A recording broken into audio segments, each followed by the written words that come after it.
Hello. First, thank you so much for what you do. I guess my question is kind of back to the beliefs system that you were talking about, how a thought or a belief is just a thought that we just continue to think over and over. Logical, isn't it? Very Law of attraction just keeps perpetuating it. Very logical. I guess my question is, how much power do our subconscious beliefs? Not much. Not much? I'm good with that. Well, everything starts somewhere. Right. Subconscious just meaning you're not that aware of it. Subconscious can be defined by humans in a lot of different ways. But this is the way to really understand this. If you're not feeling any emotion about it, then it's not a player in your mix. And if you are feeling emotion about it, you're thinking about it, and it's not subconscious. Great. That's the next thing I wanted to ask about. About emotions, your emotional guidance system. I'm trying to lean in more, to my emotions and really feel. Before you go there, we want to add something to what we were just talking about, subconscious. Can you hold your place there? The cells of your body are consciousness. And you're not really aware of what those consciousnesses are thinking. But the cells of your body are always thinking thoughts that are in unison with your inner being's thoughts about your well-being. And so just begin saying to yourself, my subconscious thoughts are all helping me. They're all for me. They're for me. They're for me. Good way to look at that. Right. That's what I've been trying to, when you were discussing looking to others for approval, I was notorious for that. I've been trying to notice my emotions they're for Karen. They're for me. My emotions are not a reaction from anyone else or anyone's actions, no matter what circumstance that I'm in. Well, when you get there, you're free. Well, that's what I meant. Then you can be in the world. What everyone wants freedom from is the bondage of not feeling good, the bondage of negative emotion. What you want freedom from is resistance. And when there's no resistance, then you're floating free toward the things that you care about. And then you're of value to others as well. Right. So I just wanted to hear you say that about the subconscious isn't as strong or a powerful thing as it is made out to be. If it begins to gain momentum, you'll feel it. And when you feel it, then you can do something about it. But getting control of your vibration means having awareness of your emotions. One of the things that sometimes happens, and this is worth talking about, is that sometimes things that don't feel good feel so normal you keep doing them anyway. Doesn't feel good, but it feels familiar. So you keep doing it because it's familiar, not because it feels good. So somewhere along in this scenario, we want to convince you that it's good for you to feel good and that feeling good is good. It's strange that we would have to have a seminar that if it feels good, it's good, or that feeling good is good, because there have been a lot of people who have needed to control you for their benefit by getting you to do things that don't feel good to you. That's not the guidance you want to follow. I think the miscommunication for me is like when the gentleman was talking about how it was his desire that his father be proud of him, and how it does feel good, when someone is proud of you, is to maintain that level of, I just want that relationship with my inner being, and I'm proud of me when my inner being's proud of me. Why does it feel so bad when, why do we feel the need to care so much? How can I not care? Why is it uncomfortable when someone presses a pillow to your face and doesn't let you get any air? Okay. It's the same question. Why does it feel bad when I block myself off from the life-giving energy of Source? I guess it is. Why does it feel bad? Why does it feel comfortable, I guess is the word. Give a broader statement. Why does it feel comfortable? Why does it feel, when you say we do those things that we don't want to, but they seem to kind of happen out of habit because they're more comfortable? I don't know. Well, we know what you're getting at, because things that feel familiar, you continue to do them. So let's say that you've been trained, like most have in this environment, to pleasing others, because the others who want to be pleased are the ones training you. So it's logical that they would be looking out for their own best interests, and we're not pushing against that in any way. So let's say that you've been trained to please, and you've gotten pretty good at it. Well, there isn't anything wrong with wanting to uplift. And a lot of what others want, you want too. And you want on behalf of others too. So it becomes a little complicated in terms of where all the desires are coming from. So now put your inner being in the picture, who knows who you really are, what you came intending to do, what life has caused you to ask for, and most important, what the path of least resistance is right now to lead you toward what you want. And your inner being is offering vibrationally a very clear perspective. You might say opinion. Now, if you get crossways of that opinion of your inner being, and you stay crossways of it or in defiance of it very long, you won't feel good. It's like bucking the current of your own well-being. Doesn't feel good and isn't good for you. And let's make that statement even more specific. Bucking the current of your own evolution, of your own expansion, of your own choices, of your own decision-making processes, of your own learning, of your own growing, of your own becoming isn't good either. So your inner being would inspire you to take chances that your mother would never allow you to take.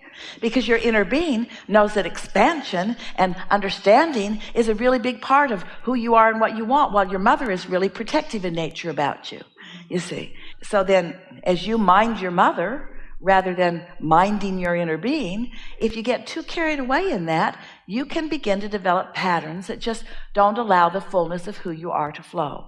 Now, an important distinction: your inner being will never get mad at you, and never pull away from you, or never punish you, or never try to get you to move in one direction by making another direction worse. Your inner being doesn't play those games, but humans often do. And so once you begin to accept that your inner being really is on your side, and that does not make your inner being against anyone else.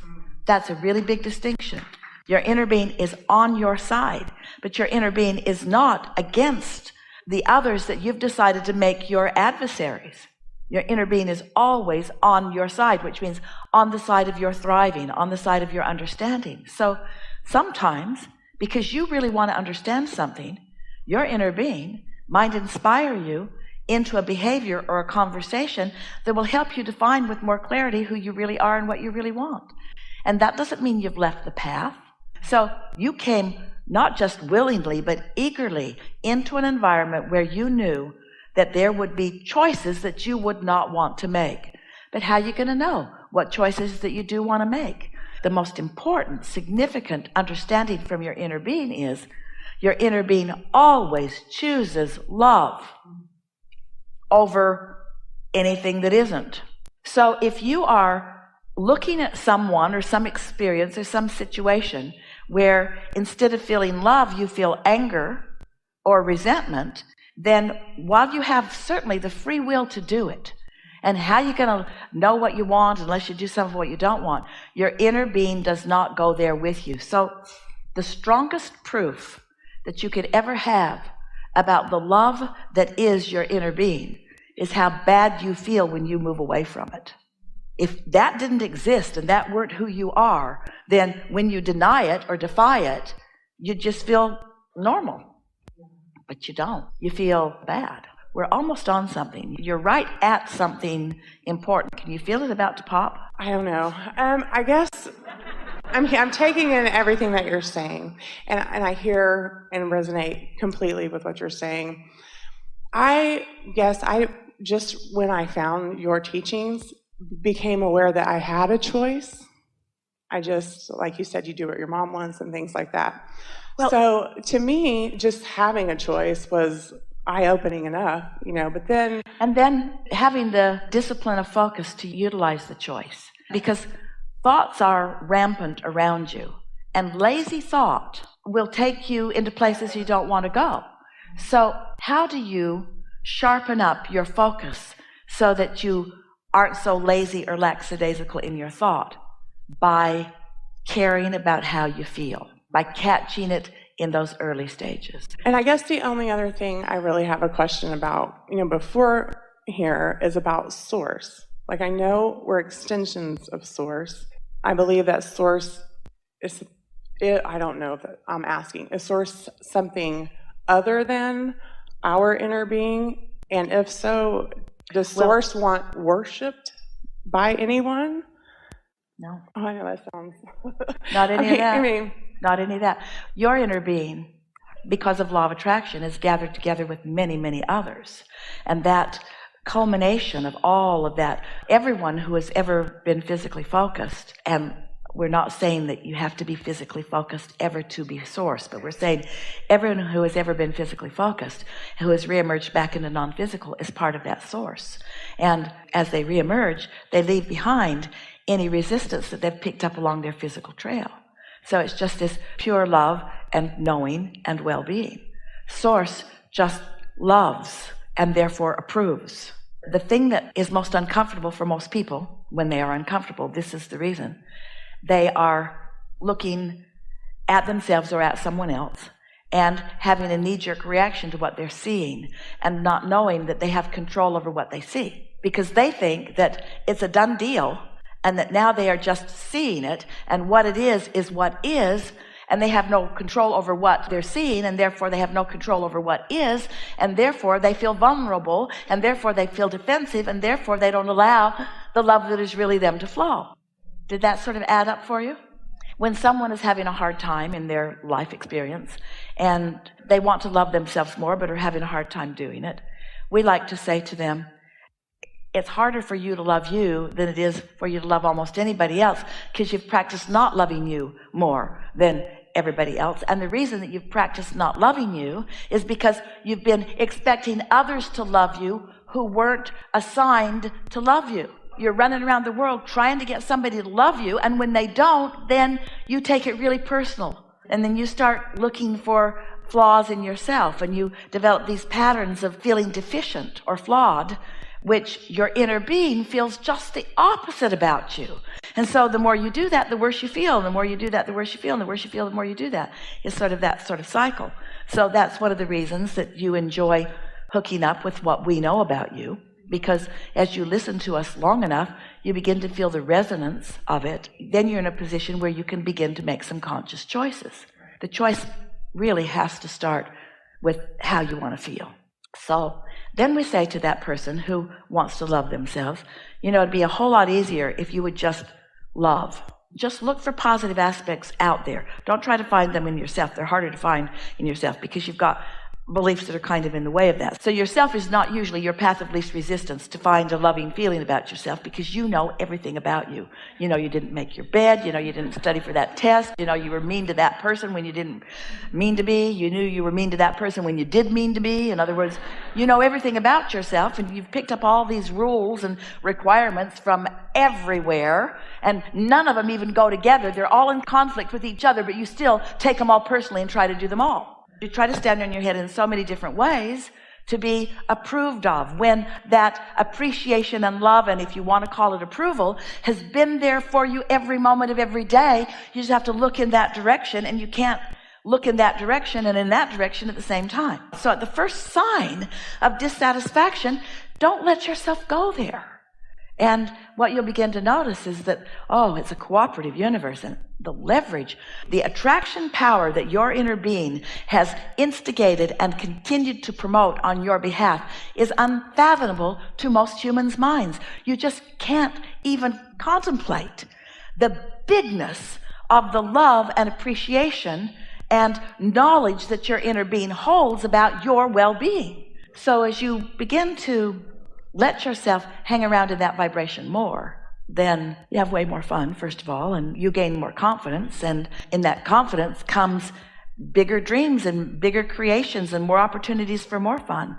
And by bigger, we don't mean as evaluated by humans. We mean more in terms of what means more to you.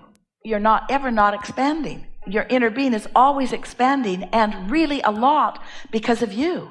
So choosing to be satisfied is like choosing to go in the direction of your expansion.